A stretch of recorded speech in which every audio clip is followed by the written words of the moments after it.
Bagaimana dengan buah durian? Bukankah kalau kebanyakan bikin mabuk? Ya. Bikin kenyang, iya. Saya makan durian tidak mabuk. Enggak kok. Insya Allah enggak termasuk. Ya. Jadi jangan semuanya ditarik ke masalah khamr ya. Jadi seperti apapun, antum makan nasi kalau makan satu bakul mabuk juga tuh. Jadi kekenyangan nggak bisa jalan juga kan. Jadi jangan dipakai istilah mabuknya itu. Mabuk itu memang betul-betul yang keluar dari jalur gitu kan. Oh dari akal pikirannya gitu. Nanti akhirnya demo semua penjual durian nanti. Itu buah halal. Sebagaimana halalnya anggur gitu kan. Anggur kan asal khamr ya.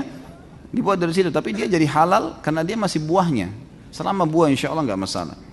Bagaimana cara menasihati kakak yang jika diajak sholat berjamaah di masjid mengatakan aku nggak mau kelihatan riya karena sholat dilihat orang. Yang penting kan sudah sholat di rumah, nggak perlu dilihat orang. Inilah waswas syaitan. Harus dilawan. Gimana caranya? Perintah Allah dan Rasulnya begitu? Ini waswas syaitan ini, tidak boleh. Tapi jika kira ada tahlilan berjamaah, beliau datang dengan mengatakan kita ini hidup bermasyarakat. Nggak bisa hidup sendiri. Kalau kita mati siapa yang mau ngubur kalau bukan tetangga gitu kan. Ini waswas syaitan luar biasa, ini permainan syaitan ke dia. Sampaikan apa adanya, tugas Anda sampaikan saja. Selebihnya doakan, kita nggak bisa mengubah orang itu. Bagaimana menyikapi keluarga yang masih percaya kepada peramal? Sama saja, nasihati. Ya. Bagus kalau semua begini pertanyaannya nih. Saya tinggal jawab, nasihati selesai. Apakah makan di depan orang yang berpuasa dosanya sama dengan berzina di dalam masjid? Allahu a'lam. Ini dari mana ini? Kok perumpamaannya disamakan dengan zina dalam masjid? Zina dosa besar dalam masjid lagi. La ilaha illallah. Ini tidak ada dalilnya, Allah alam. Saya tidak tahu itu. Ya. Yang jelas orang makan di depan orang puasa tidak dosa, ya tidak dosa dia. Tapi itu makruh hukumnya. Kalau memang dia ada uzur, memang dia. Misal seorang istri lagi haid, suaminya lagi puasa, kemudian dia masak di dapur karena dia mau makan, dia berbuka puasa. Adabnya dia nggak makan depan suaminya. Tapi kalau dia makan depan suami atau depan orang puasa, kalau dia punya udzur nggak berdosa dia, nggak berdosa. Ya ini juga hal-hal mendasar yang mesti diketahui. Sebagaimana boleh seseorang Muslim, ini fatwa para ulama umumnya, bolehkah seorang Muslim menjual makanan di bulan Ramadan? Boleh. Karena ada orang yang ada udzurnya, ada orang musafir. Ada orang non muslim gitu kan, ada orang yang haid dan nifas, ada orang yang sudah uzur, banyak gitu kan. Jadi bukan berarti harus diharamkan semua orang, enggak. Nanti akhirnya orang Islam enggak punya makanan, akhirnya beli sembarangan dari orang non muslim. Enggak, ini masih boleh, tapi tentu ada adab-adabnya gitu kan. Ada adab-adab yang harus diketahui. Dulu saya suka nyanyi goyang dumang yang ditampilkan oleh artis Cita-Cita atau apa ini. Sehingga kadang saya pengen menghadiri konsernya, hampir-hampir saja saya menjadi fans Cita-Cita tadi itu ya.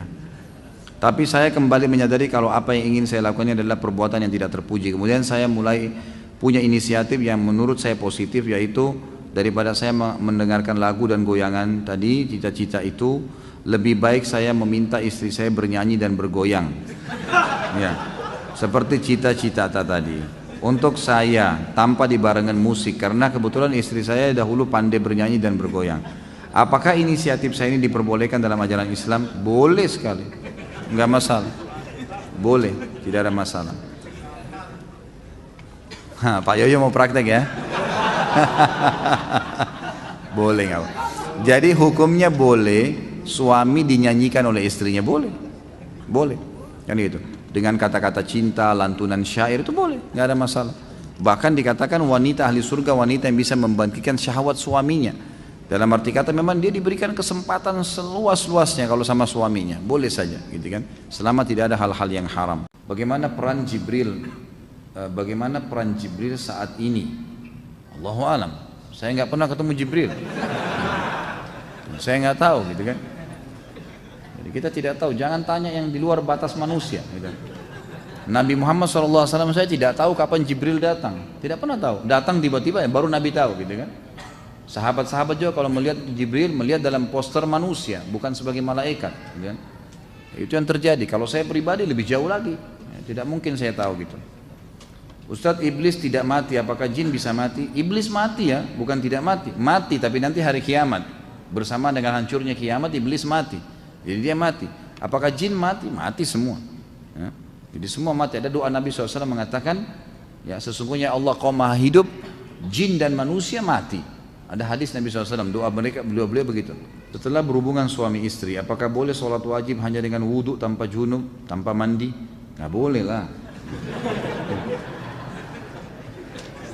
Ini iseng aja bertanya.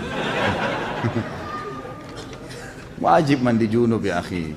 Atau mungkin yang nanya masih bujang kali ini. Belum punya pengalaman ya. Belajar dari Pak Yoyo. Apa itu khurafat? Apakah benar itu adalah nama seseorang yang diculik ke alam jin, lalu setelah beberapa lama dikembalikan ke alam manusia? Dari mana ini? Ini yang disampaikan oleh antum itu khurafat. Khurafat itu kebohongan, kedustaan. Ini yang ditulis tadi contohnya, ini khurafat. Alhamdulillah terjawab sendiri. La ilaha illallah. Bolehkah meminum sperma pasangan kita? Tolong diuraikan Ustaz. Apa yang mau diuraikan? Ada saja ini yang bertanya. Sperma dalam agama Islam tidak dihitung najis. Sperma tidak najis dalam Islam. Makanya dalam hadis Bukhari dijelaskan, Aisyah radhiyallahu anha pernah mengerok sisa sperma di celana Nabi, di sarung Nabi SAW, dikerok ya, tidak dicuci, dikerok saja yang kering dikeluarkan, lalu Nabi SAW gunakan kain tersebut untuk sholat. Dari hadis ini ulama fikih sepakat mengatakan sperma itu tidak najis. Ya, tentu dianjurkan agar tidak sampai menelan, tapi kalau itu pun terjadi, sebagian ulama fikih mengatakan karena dia tidak najis maka tidak ada masalah. Gitu. Bagaimana hukumnya apabila sebelum berhubungan suami istri kita nonton film blue dulu, agar tujuannya bisa membagikan syahwat? Syukran jazakallah khair. Kok pakai jazakallah khair ini pertanyaannya?